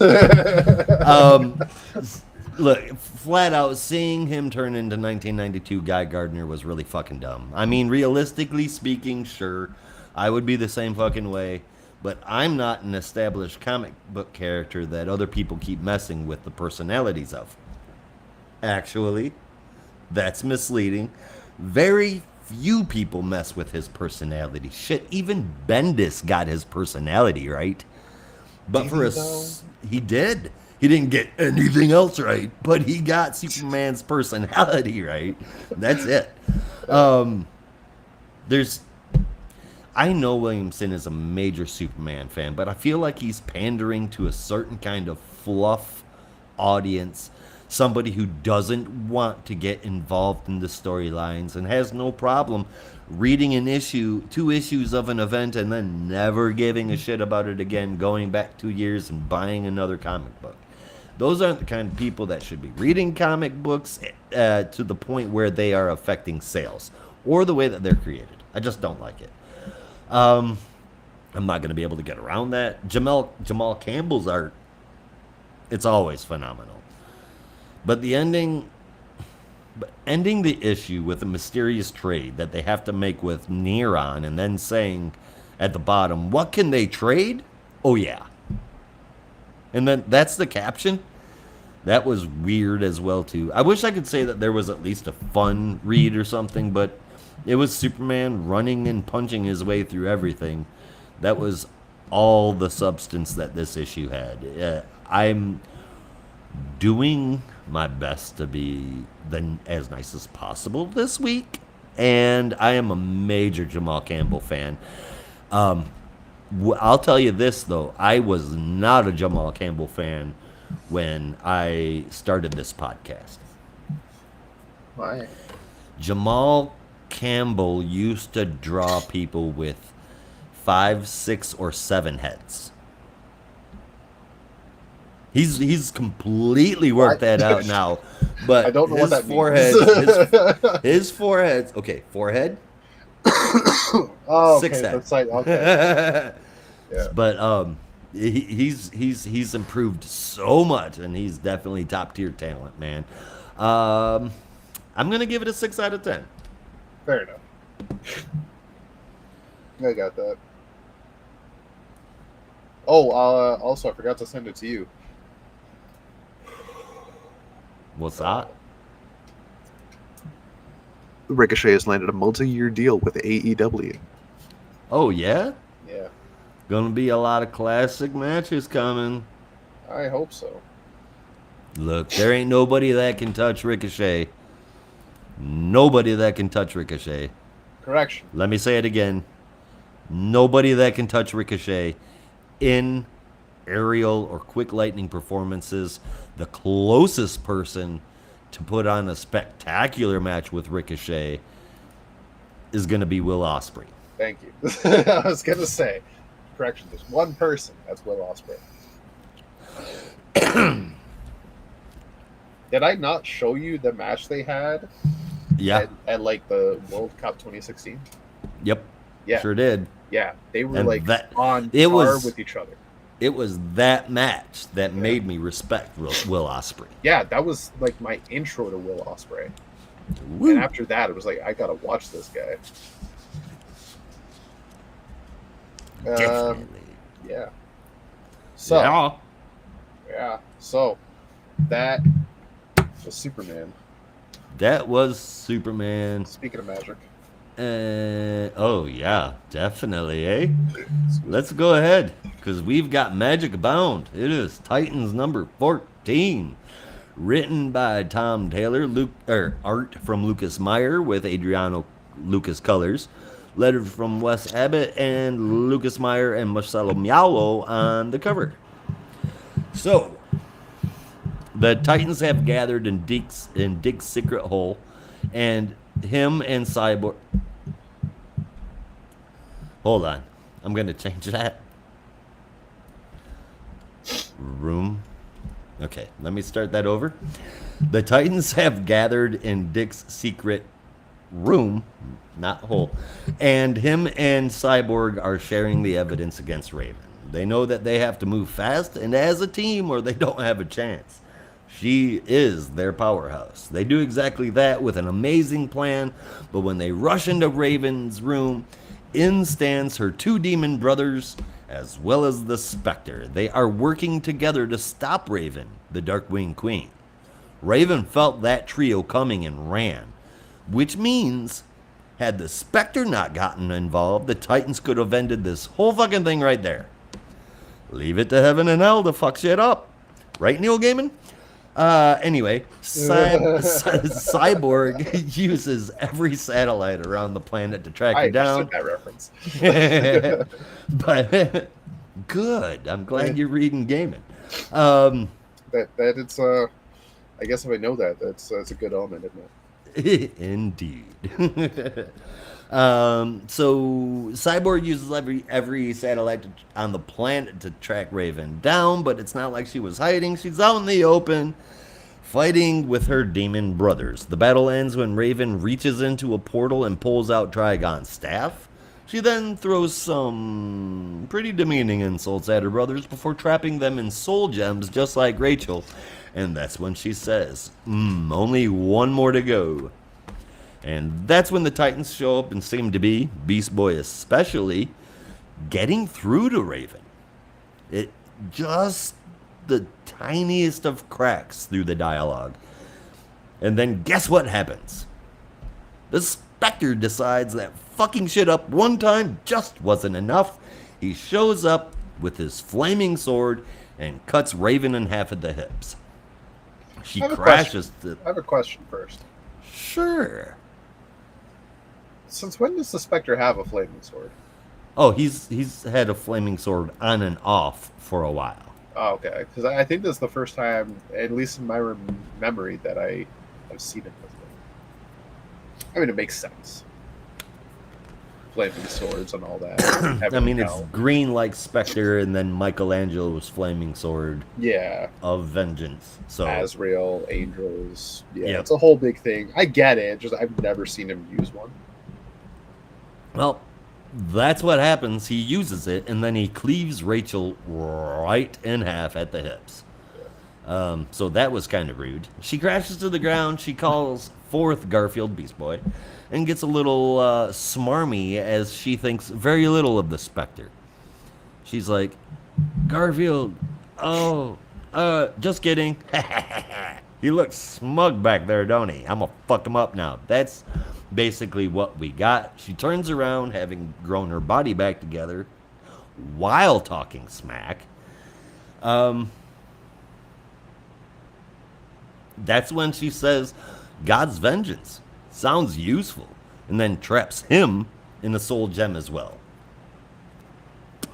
That was all she needed, and she transformed in the Darkwing Queen, or at least she looks like it if the transformation hasn't fully finished. The very essence of the green has become in revolt in the area because of what's going on. Swamp Thing shows up to hold everything together, but he says the Titans are going to have to take out Big DWQ. As they approach for battle, this big, huge bellow rings out, and Swamp Thing says that the earth is screaming in pain. Out of the ground in a violent volcano-like explosion rises Trigon and Dick Grayson's blood pressure. So now it's the Titans minus their heavy hitter versus 2 extinction level threats.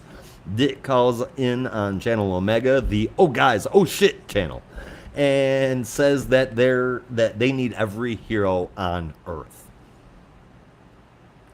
I don't even know. Yeah. This issue took it to full speed. Raven capturing all of those people, especially the Spectre, bringing Trigon forth, mastering his trident. It's just Swamp Thing and the Titans, and Swamp Thing, well, he's busy saving the planet while the Titans have to save the world. Yeah. It's amazing. The whole damn thing, cover to cover. Art, colors, letters even. Story, I found very, very, very little to be dissatisfied with. And it's so very enjoyable. I'm giving this issue a 9 out of 10. Yeah, like I'm genuinely surprised at how it ended, because I thought for sure they were going to find a way to stop her. I thought it was going to be a whole thing where like she gets so close and the Titans would like come up with some plan, and it gets to the beginning of the issue, and Dick is filling everybody in. Okay, like this is what's happening. Lots of persuasion. Everyone's on the same board. Raven's evil. Let's go. And okay, this is gonna be it. They're gonna find a way to save her, free her, and they're gonna stop her. And have you never read a Tom Taylor book? Nobody's died yet. So no, Tom Taylor just likes to go, surprise, motherfucker! It's one of the reasons why I love his writing. It's like, whoa, didn't see that coming. Exactly. So it was a nice little reveal at the end. Shit's gone haywire. Shit go boom. Shit has gone boom. There will be more boom. It went boom quite a few times, like literally in captions on the page. Yeah. Boom. So next issue better be fucking massive. And I don't mean in page count, I just mean in stature. In weight, in level, character counts. He's saying we need every hero on the planet. I better see some Z-listers. Some Z-listers. Ambush bugs showing up. Dude, ambush. I'm not saying he's a Z-lister. I'm just saying like he's low down on the list of characters you think would show up to fight Trigon. Like, what? At worst, ambush bug is C-list. I prefer to put him on B-list. I'm not saying he's low. Yeah, I would prefer to put him on B-list too, but he's not B-list. I'm not saying he's down in the Y level. I'm saying he's lower than A. Right? Fair enough. Yeah, like get fucking Primer shows up. Fucking I want right? Primer should be there. I want a book where Booster Gold, Blue Beetle, Ambush Bug, and Harley Quinn team up. I don't know if we've read Grant Morrison already. I don't know. We've all read the Multiversity. That was fucked up enough. All I'm saying is Ambush Bug and Harley Quinn being able to break the fourth wall whenever they see fit, mixed with the dry humor of Booster Gold and the logic of Ted Kord. I think that could be a really fun cast of characters to throw together without somebody getting very trippy with it. Somebody that can take it lighter while making, you know what, Teenie Howard. I think Teenie Howard would do a good job on that. Well, potentially, yeah. I would love to see a Grant Morrison story about that group. Oh yeah? Yeah. Just let Grant go feckin' wild. Want to get nuts? Let's get nuts. Dude, hey, speaking of which, you want to know something that I just found out? Did I give my score for Titans? I don't think so. Oh, we're still talking about Titans. I mean, you are. Duh. Sorry. Before I forget, something I just found out. Do you know why there has not been a 1989 Joker released? Oh, and McFarlane? Yeah. Or anywhere else? They're working anywhere else other than Hot Toys. That's Why? the only brand that has released a 1989 Joker. And it's because very, very, very protective of his image. And he owns his image as the Joker. Does he? Yes. It was part of his contract negotiations. He was one of the biggest stars in movies at the time.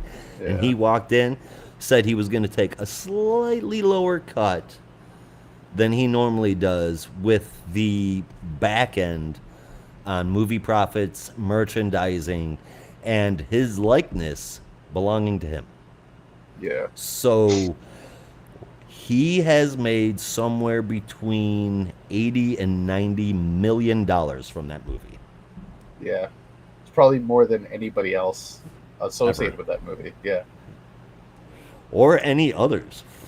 Yeah. I can't think of anybody else. I mean, you hear $20 million deals, sure. But 90? I mean, he's not the only person that's ever done a merchandising and likeness deal, I'm sure, on a movie. I don't know anybody else that owns their likeness as a character. Not that I've gone digging, but I don't know of I mean, anybody I've else. certainly heard of merchandising deals, like owning Oh, yeah. merchandising rights and getting a cut on that. Some Profit on the outrageous back end. percentages, yeah. But yeah, likeness deals, like, there's got to be somebody, but I haven't heard of one either. I don't know. That's wild, though. But from what I hear through the grapevine, that McFarlane is potentially working on an 89 Joker. They're working on negotiating the ability to do it with Jack Nicholson. Yeah. He's just very, very, very expensive. There's a reason that they've done literally every other Batman movie as a line, except for Batman 89 and Batman Returns. That's what we're waiting on. Yeah. You release them slow instead of releasing them all and having people spend the next 30 years bitching that they never got a Joker 89. Yeah. Exactly. It's blown people's minds why we had Batman Forever and Batman and Robin before we had anything from Tim Burton. Yep. Because it was way easier. Yep. But where the fuck were we? You giving your score on Titans. What was I saying about Titans? Do you remember? I don't. The last thing you were talking about was how big of a boom it made, and that it better be the next issue. Next issue, right? Yeah. This issue, threw me for a loop with the end. I remember that. Okay, yeah. So it's basically, the art was quite good. It looked really good doing it. I like seeing Swamp Thing there. That was a nice touch. Yes. We'll just have to see what happens. What are they going to do without the Spectre? Spectre, honestly, has been kind of like, I really want to say underpowered. Because I'm thinking of any major story in the past 15, 20 years, and I'm even going back to like Blackest Night, when the Spectre has shown up and you're like, oh, this is a fucking game changer. Spectre's here. He's going to wreck shit up. And then 2 pages later, he's either been knocked out or captured. And then as a member of the Quintessence, he's been oftentimes used as Uatu the Watcher. Yeah. And not getting involved or doing anything, just going, shoot, the heroes should have some help here. Yeah. The heroes are going, no shit, dude, send it. Yeah. You're here, fucking do something. No, vengeance has not been cried out for yet. What the fuck? No, I'm calling for vengeance right now. I literally just did that. Yeah. All right, so this issue, though, I'm going to give an 8.5. An 8.5. Very, very nice score. And I can't blame you. Yeah, speaking of the green. I definitely can't blame you. But yeah, speaking of the green, this one final issue definitely goes boom. Yep. So the last issue, Green Lantern War Journal, number 12. Pour out a little liquor. Yep. This is, for the last time, written by Philip Kennedy Johnson with art from Montos, colors from Adriano Lucas, and letters from Dave Sharp with the cool cover in front of you, again from Montos. Who I want to start referring to as Saint Montos. Saint Montos, yeah. All right, so we pick up in the Dark Star of the Fen, where the final battle is before us. Shepard and Guy Gardner have joined up with John Stewart and are holding back the Dark Star energy that is potentially attacking all the heroes and the army that they have with them. But with this extra help and Shepard having lots of experience fighting Dark Stars or Radiant Dead, he's surprising even Guy Gardner just how good he is. Even though Guy does say to John at one point that he's a bit green around the gills, bit of a rookie, but as John points out, he saved my ass a few times. So like first time I met him, he saved my ass. Yeah, so Guy gave him some slack. He's from a different universe, different types of Green Lanterns. Give him a break. Come on. So then they're heading towards the crypt of Queen Ajna, after holding back um, Darkstar energy, where Byla asks John to take the ring, the Darkstar ring on his hand, and place it with the crypts, and that is what will end this nightmare. Um, it will stop the war and put everything back in its place. But Byla is then attacked by Darkstar energy as the Radiant Host. I don't remember exactly this person. Oh, I know it's Ajna. Queen Ajna herself attacks, Yes. who is the emissary of the Revenant Queen in this reality, or is the Revenant Queen. Strikes a killing blow on Byla, but Byla then gives one last bit of advice to John that the ring is no mere weapon. It's not like Green Lantern rings. You don't use it to fight them, you use it to command them. And with that, he figures that's how he can win the day. So he uses the Darkstar ring, and instead of trying to fight with lasers and constructs, he then uses it to command Queen Ajna to go back into the Necropolis, back into her crypts, and that pulls all the Darkstar energy back with her. And with that is what ends the war and saves the day. And then a whole bunch of celebrations happen. Um, and then John turns to Guy and Shepard and says, "When I took control of the ring, I saw something. That something's happening at home, and we need to get Earth. We need to get to Earth now." As Guy reminds him, "How now is she talking about? We're a long way from home." And then John says, "I didn't say fast, Guy. I said now." So he opens a portal with the Darkstar ring, and that takes them straight to Shirley Stewart, who has been fighting against Starshroud, aka Varen, who was once a Lantern Corps member from the United Planets. And it's been a hell of a fight between them. Shirley has been powered up by the ring energy that John left behind, if you remember, as his younger sister. And she's doing what she can to fight against him. But John arrives just in the nick of time as she's slowly getting withered away by the power. And she is still slowly dying. He's able to take away the radiant energy that is infecting Shirley after striking a killing blow to Starshroud. He is now gone, but Shirley is still passing away. But with that, as he finishes a Green Lantern to do anything, weeks later we see John and construct version of Ellie still around.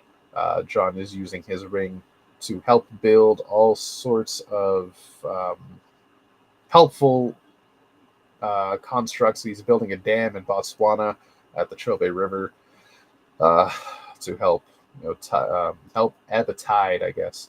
And then we also see a construct who I believe is now the ring's AI of his mother, a much younger version of his mother, but his mother nonetheless. Probably the version his mother was the age she was when him and Ellie were kids.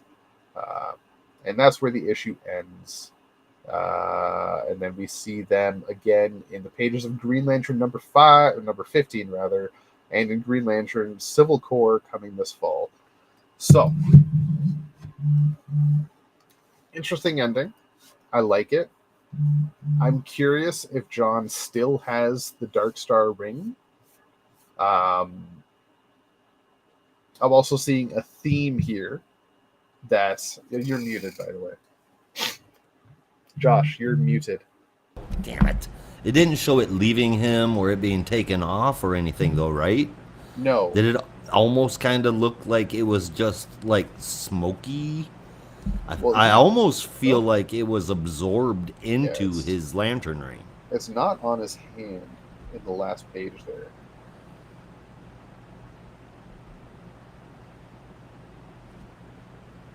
Oh, I found an art faux pas. Honestly, it could. Yeah, it looks like it might have been. That would just disappeared. So, yeah, maybe that's the case. Maybe he just has control of it now. Maybe that ring only really existed inside the Dark Star of the Fett. Who knows? But point is, it's gone. Maybe he just has control over the Radiant Dead now and Ogryn energy. But the point is, we have Jon Stewart with potential control over Ogryn power. We have one of the super twins is imbued with the power of Ogryn. But there was a phrase here that I forgot to mention that I need to bring up. I don't remember exactly where it was. So let me see if I can find it.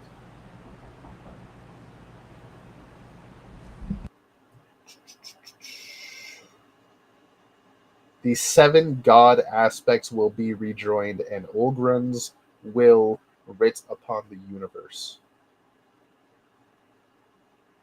What are the 7 god aspects? And are they god aspect of Ogryn? Are they specifically part of Ogryn?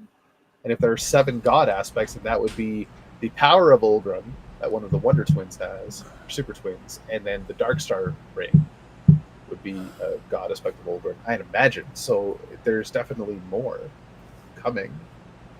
Definitely. And the next Philip Kennedy Johnson book is Detective Comics, so are we going to see Ogryn there? That'd be weird. It would be weird, and I'm disappointed to know that his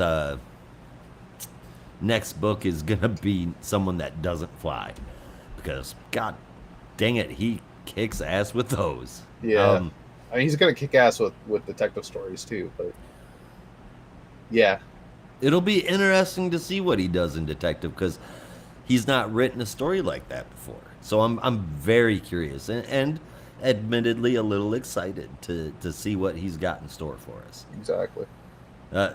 But with this, I mean, holy! Did you give your score yet? I'm sorry. No, I haven't even finished asking my questions.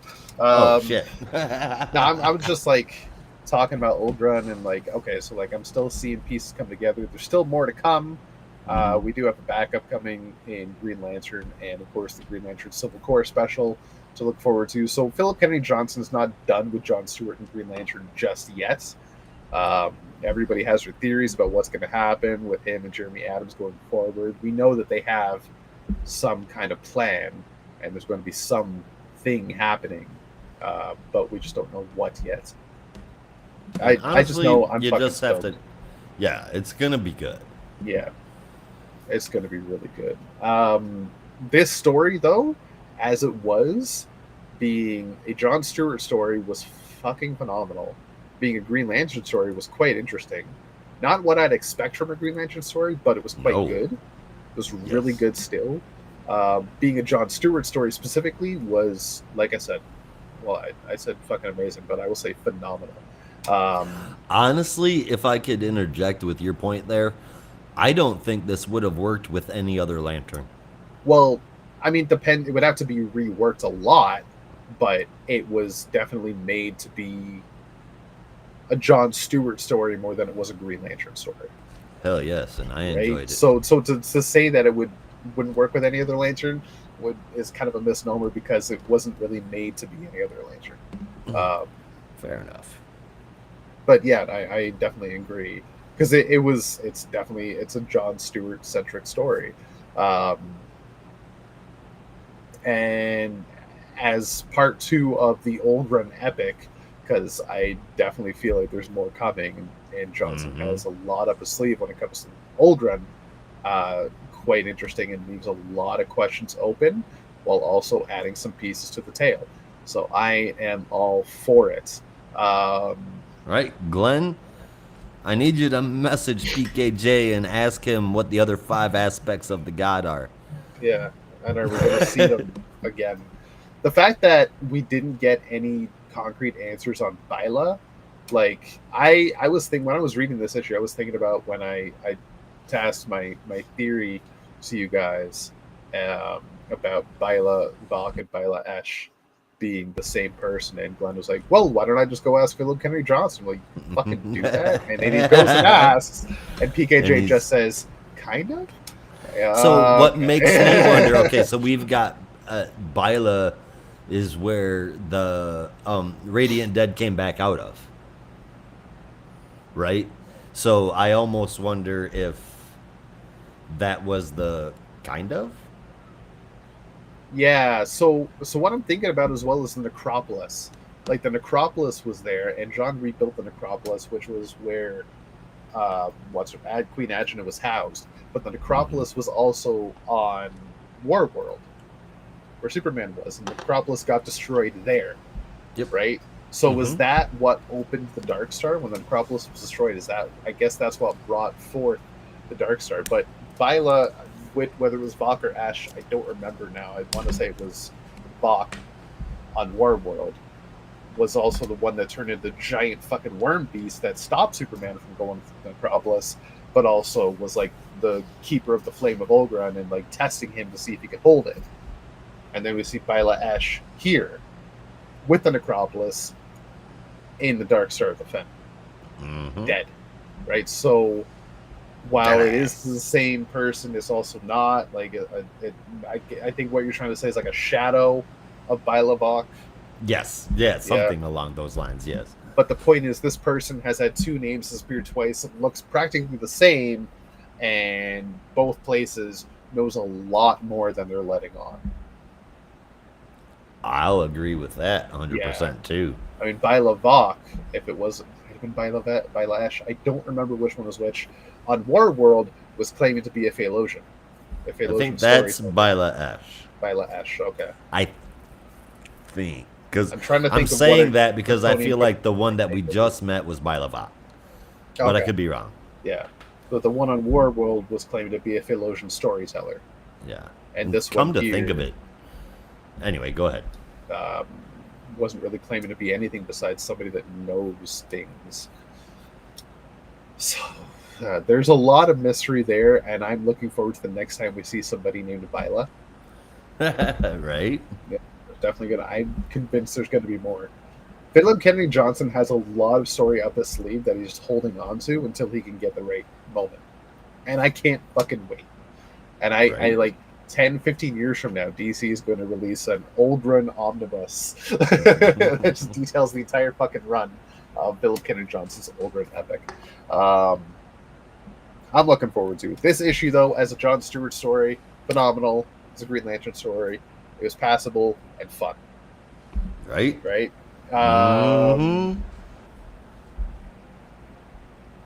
For the last issue, for the series, for the book, and for the art alone, not alone, the writing was also as good, but the art, Montos fucking killed it. Knocked it out of the park. Saint Montos. Fucking Saint amazing. Montos.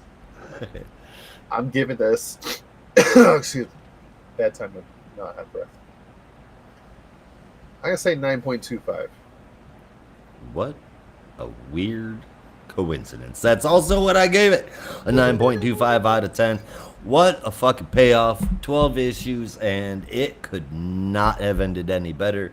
My question is, and I believe you've already answered it, is are those both constructs of that he has generated, or is one of them somehow spawned into a physical reality with the AI, from the AI of his ring?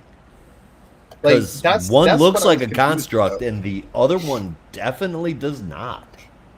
I mean, so I think the one that does not would be his sister. You're saying at the end there, right? Well, that was talked about. I mean, she looked like that from the beginning, right? When he built her, right?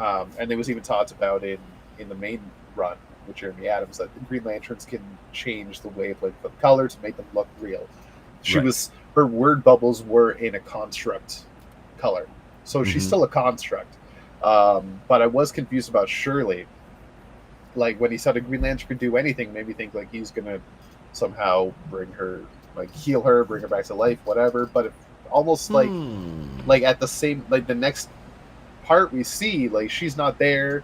but then it really felt like her personality was building the AI.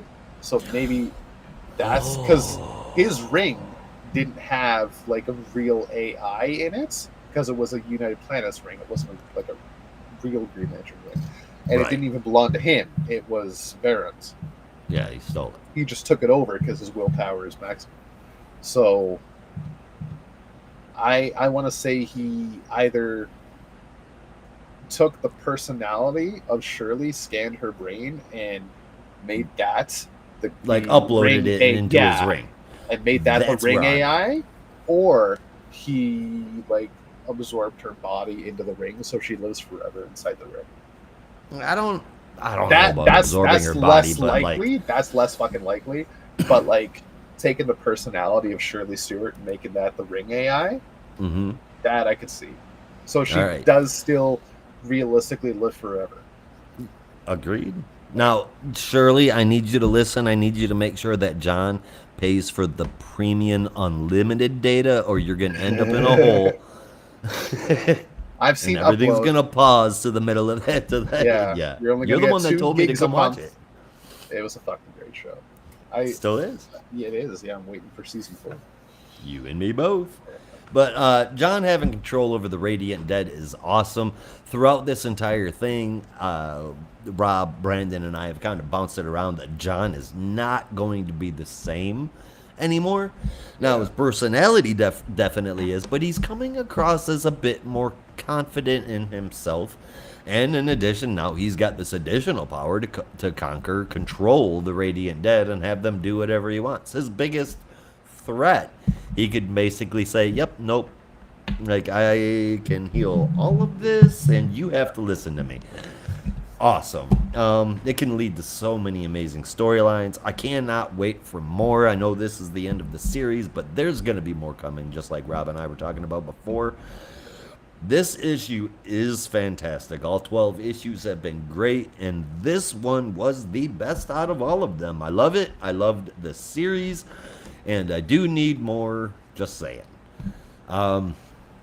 St. Montos is an art god. His work is so intricate and detailed, but pretty at the same time, which can be kind of difficult to pull off in comic book. It's been a hell of a team. It's been a hell of a book, and we got a huge payoff for a year later. 9.25 out of 10.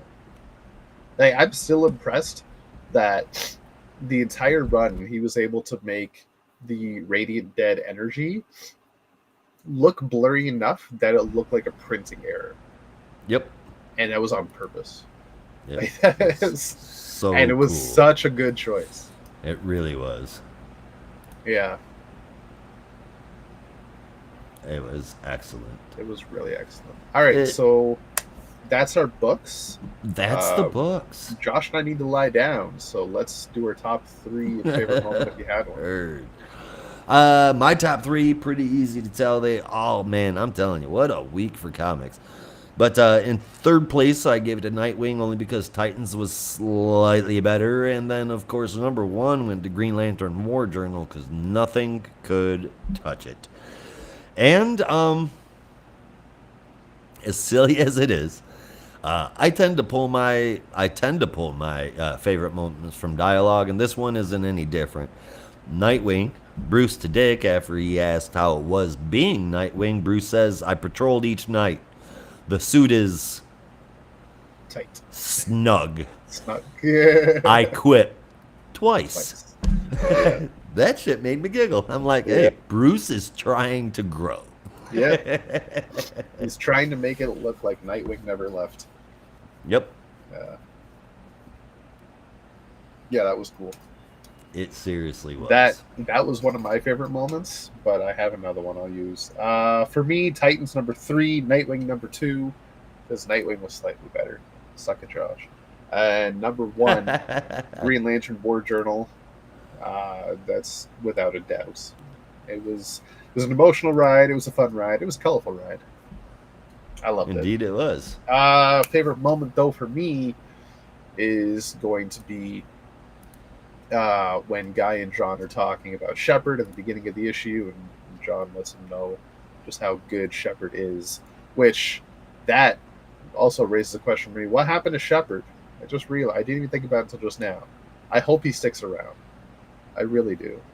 I hope he doesn't just go back to his universe. I feel like if he was going to go back to his universe, that there would have been some form of, hey man, thank you, see you later.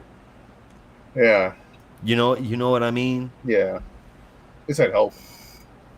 I like him though. I like him as a character. I know so many people are tired of too many Earth Lanterns, but as I like to remind people, we don't know that he's from Earth. We definitely do not know that he is from Earth. Yeah. So I like him as a character. I want him to stick around. He doesn't have to be around forever. I don't need a solo Shepherd book. I just like having him around because he's cool. Right? Agreed? Yeah. Even just have him in the background helping out other lanterns, give him a couple bubbles of dialogue here and there. That's awesome. As long as I get to see him in a book. Right? Don't just have him show up and disappear and fade into obscurity. I don't want that. Not for this character. He was really cool. But yeah, that was my favorite moments.